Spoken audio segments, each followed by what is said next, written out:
মহাগ্রন্থ আল কোরআনের সূরাত আলী ইমরানে আল্লাহ রাব্বুল ইজ্জত ওয়াল জালাল বলেন, আউযু বিল্লাহি মিনাশ শাইতানির রাজীম, বিসমিল্লাহির রহমানির রহিম।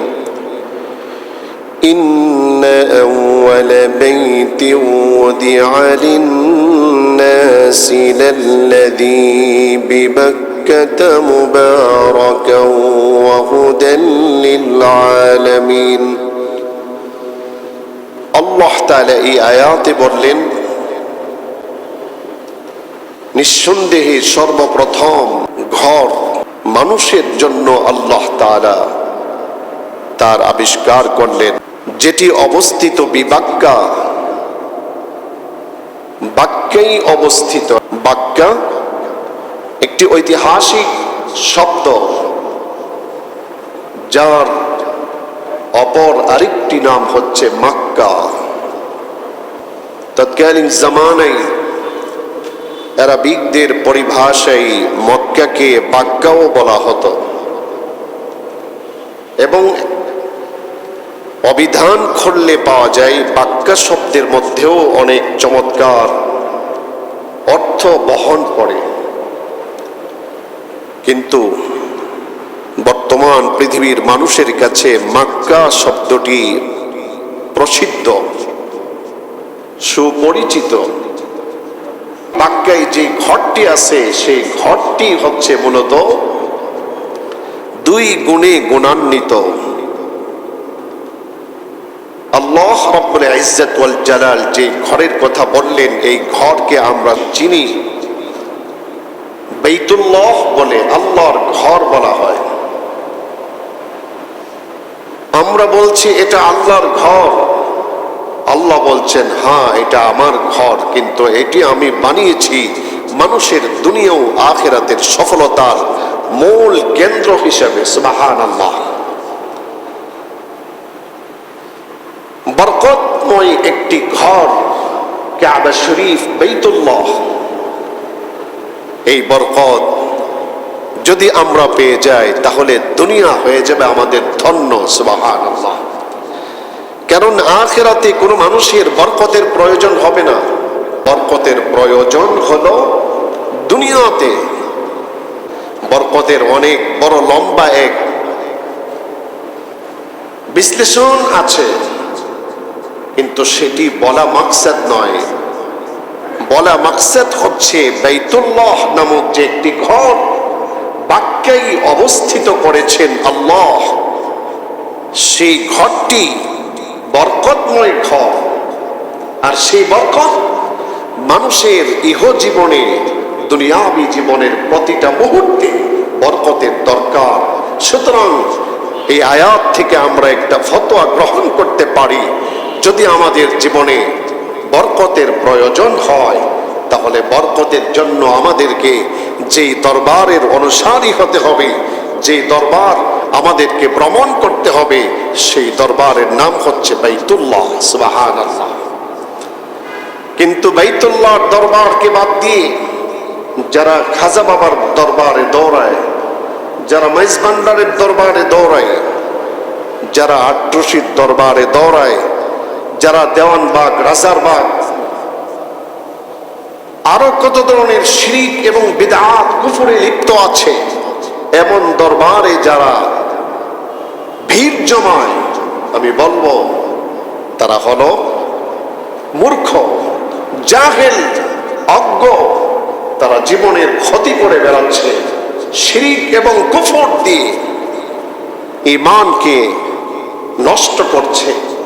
সে তার নিজের মাথায় যেন নিজেই কোরআন মারছে।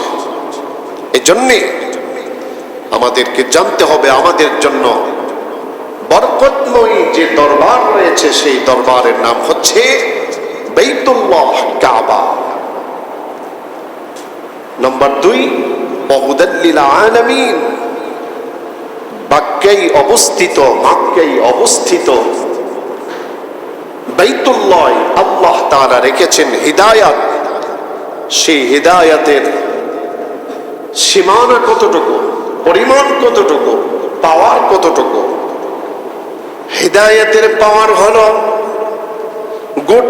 জগৎ সমূহের হিদায়াতের ভান্ডার হিসেবে আল্লাহ রাব্বুল ইজ্জত ওয়াল জালাল বাইতুল্লাহকে নির্ধারণ করে দিয়েছে।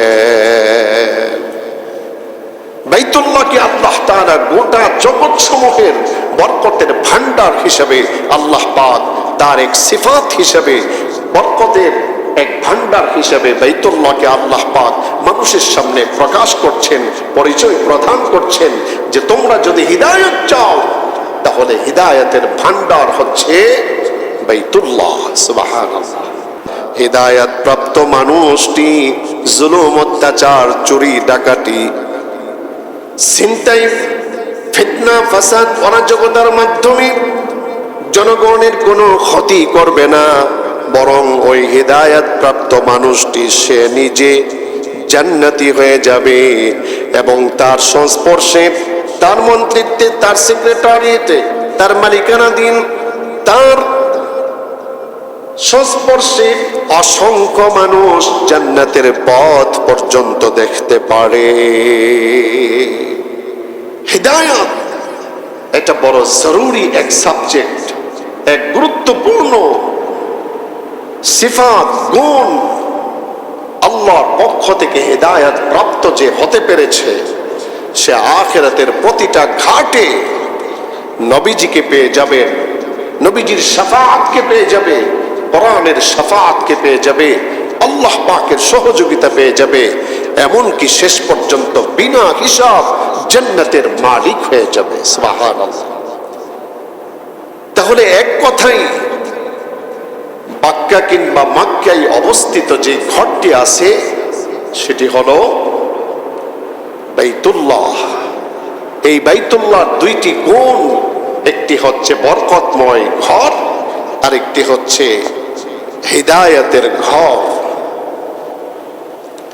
আর এই ঘরটি মানুষ সৃষ্টির অন্তত 2000 বছর আগে আল্লাহ রাব্বুল ইজ্জত ওয়াল জালাল এই ঘরের আবিষ্কার করেছেন। সুবহানাল্লাহ।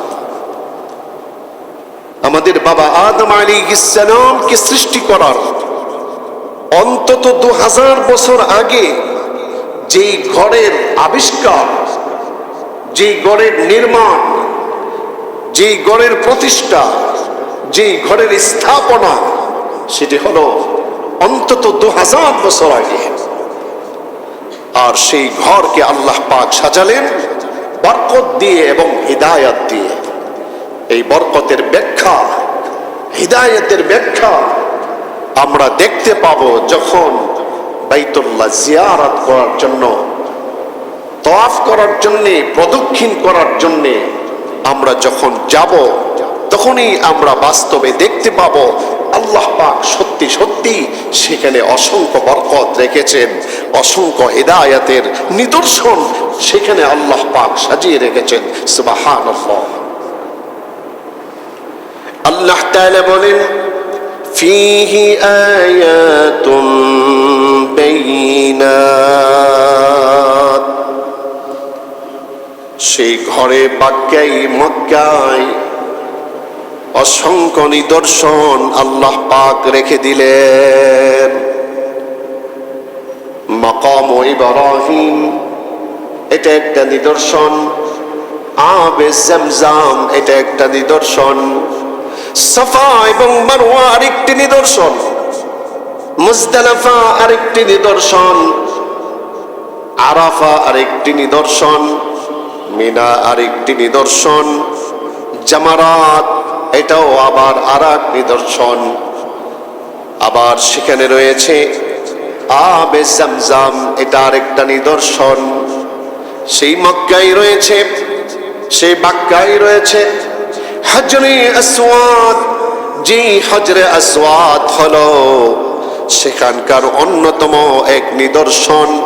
আপনি যখন মক্কায় অবস্থান করবেন, মক্কায় যখন অবস্থান করবেন, বাইতুল্লাহ জিয়ারতের উদ্দেশ্যে যখন যাবেন, এই প্রত্যেকটা নিদর্শনে যাবেন, এক একটার আলাদা আলাদা মজা আপনার অন্তরে উপলব্ধি করতে পারবেন এবং প্রত্যেক নিদর্শন থেকে আপনি বিশাল বড় বড় ইতিহাস খুঁজে পাবেন, ধৈর্যের তালিম পেয়ে যাবেন।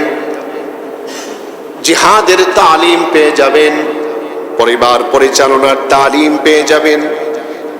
একজন মুসলিম নারী এবং পুরুষ হিসাবে আপনার গোটা জীবন ব্যবস্থার ফিজিক্যাল তালিম এবং পরীক্ষার নমুনা যেন আল্লাহ পাক মক্কা শরীফে ধরে তুলেছেন। সুবহানাল্লাহ। সেই বাইতুল্লাহ জিয়ারত করার কথা আল্লাহ রাব্বুল ইজ্জত ওয়াল জালাল নিজে তার গুরুত্ব প্রদান করেছেন, তোমরা বাইতুল্লাহ জিয়ারত করো। ومن دخله كان آمنا। আল্লাহ রাব্বুল ইজ্জত ওয়াল জালাল বলেন এটা এমন জায়গা যেখানে প্রবেশ করা মাত্রই ওই মানুষটি আল্লাহ পাকের জিম্মাদারিতে সে নিরাপদ এক স্থানে যেন প্রবেশ করলো, তার নিরাপত্তা অটোমেটিকলি তার জন্য অবধারিত হয়ে যায়। সুবহানাল্লাহ। যার জন্যই দেখা যায় মক্কা বিজয়ের পর থেকে এই পর্যন্ত কোন পত্র পত্রিকা কিংবা কোন নিউজে আজ পর্যন্ত এমন দুঃসংবাদ কেউ খুঁজে বের করতে পারে নাই সেখান থেকে হাজার হাজার লাখো লাখো কোটি কোটি অগণিত মানুষের সেই ভিড় মধ্যে, অগণিত মানুষের সেই সমাগমের মধ্যে একজন মানুষ হাইজ্যাক হয়েছে, একজন নারী দর্শিতা হয়েছে, এমন ইতিহাস পাওয়া যায় না। হাজার হাজার বছর অতিবাহিত হয়ে যাচ্ছে। সুবহানাল্লাহ। এই নিরাপত্তা দিয়েছেন আল্লাহ। এই নিরাপত্তা দিয়েছেন কে ভাই? আল্লাহ পাক এই নিরাপত্তা দিয়েছেন। এই জন্য আমরা আমাদেরকে প্রস্তুত করতে রাজি আছি তো ইনশাআল্লাহ। আল্লাহ আমাদেরকে বাইতুল্লাহ জিয়ারত করে সেখানে যত নিদর্শন, যত বরকত, ফজিলত, হিদায়াত রয়েছে সেগুলো অর্জন করে দুনিয়া ও আখিরাতে সফল কাম হওয়ার তৌফিক দান করেন। ওয়া আখিরু দাওয়ানা আলহামদুলিল্লাহি রাব্বিল আলামিন।